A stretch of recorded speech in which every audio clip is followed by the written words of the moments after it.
There is not a single doctrine represented in the Song of God, or represented in the True Gnostic Church, or represented by my person, that the Mormon Church would dare to lay claim to. So anyone who tells you Azrael got his doctrines from the Mormon Church, you're looking at a fool. There is a man or a woman who simply does not know what they talk about.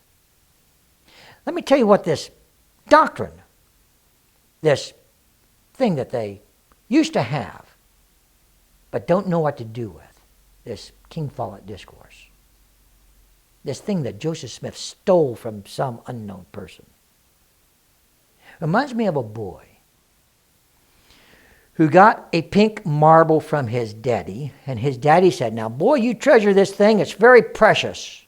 I don't know why it's precious, but my daddy gave it to me, and his daddy gave it to him, and all the way back to old Joe Smith, we all got this pink marble. Haven't got a clue what it means, but it's precious. You take care of it.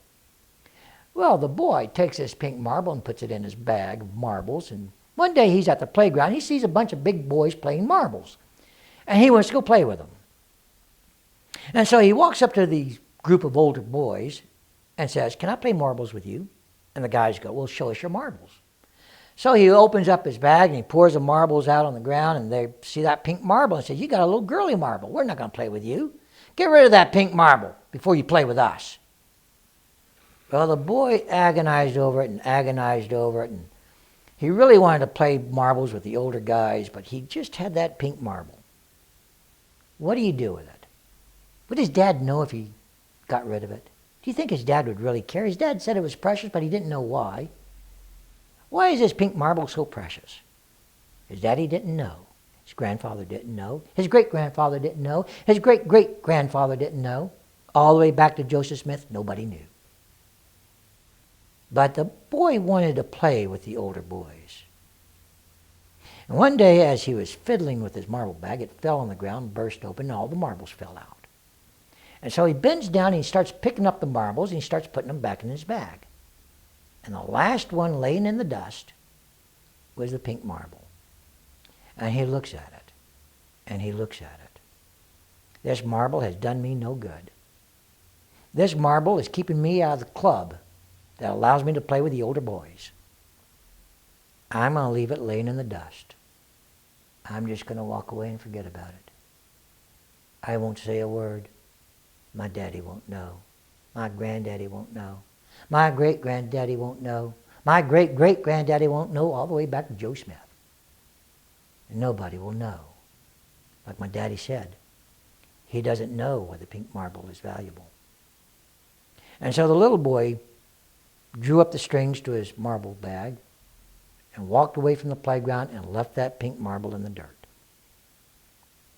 On that same day, around sunset, the sun was just setting down behind those western hills.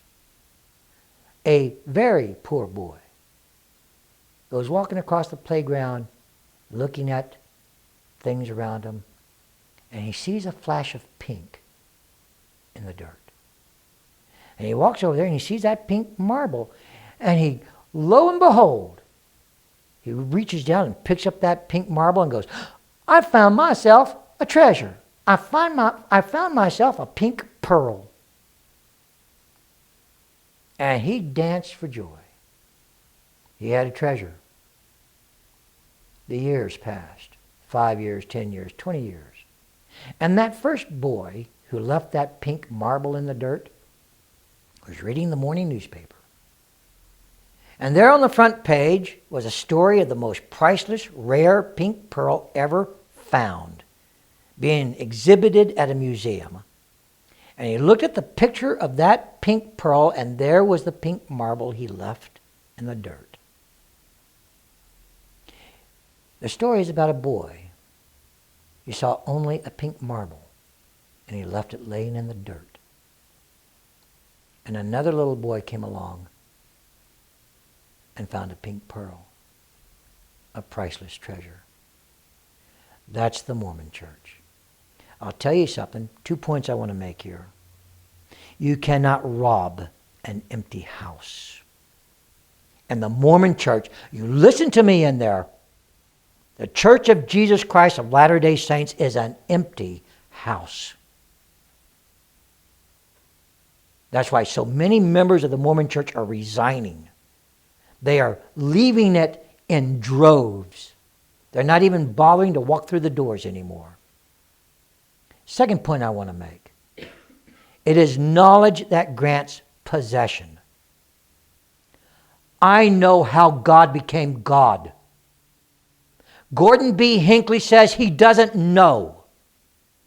Therefore, they have no doctrines for me to steal.